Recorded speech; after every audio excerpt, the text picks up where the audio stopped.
whenever we talk about a clinical trial, we should compare the eligibility criteria to the patient sitting in front of us in clinic to see if this patient would have been eligible and if the risk-benefit profile observed in the study would be applicable to this patient. And the typical features that would make somebody ineligible for a clinical trial in myeloma would be organ function, so renal dysfunction would be a big issue, and up to a third of myeloma patients can have renal insufficiency. And so in this particular regimen, the drug that would be most significantly affected by renal dysfunction would be melphalan. Daratumumab, bortezomib, prednisone can all be given safely in renal dysfunction. It's really the melphalan that would need to be dose adjusted. Second would be other major comorbidities like cardiac dysfunction is often excluded from clinical trials.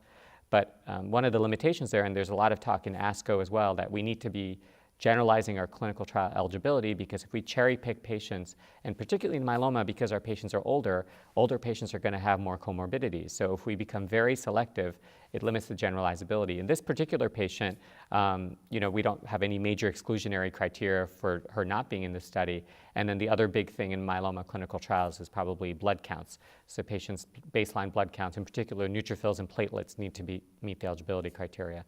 This case, this patient would be appropriate for the enrollment in Alcyon's study. Dara-VMP may be available very soon. The FDA gave it a very favorable and high priority review earlier this year, and we may be hearing in the next few months about the approval. I think the ramification of the approval will be interesting in the US because, for example, when VMP was approved many years ago, US oncologists took that to be able to use bortezomib frontline, but many people weren't necessarily giving the melphalan with it. And so in the US, sometimes we need an approval in a particular line of therapy, so newly diagnosed, relapsed refractory.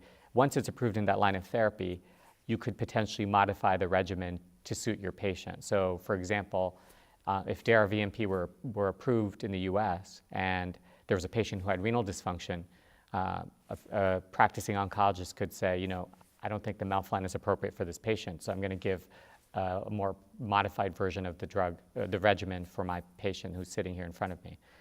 So I think we'll have to see how insurers, payers will deal with the approval in terms of allowing modifications, but I think it's also very interesting that VRD, which is one of the most widely used regimens for induction in the US, did not have any phase 3 supporting data until pretty much about a year ago.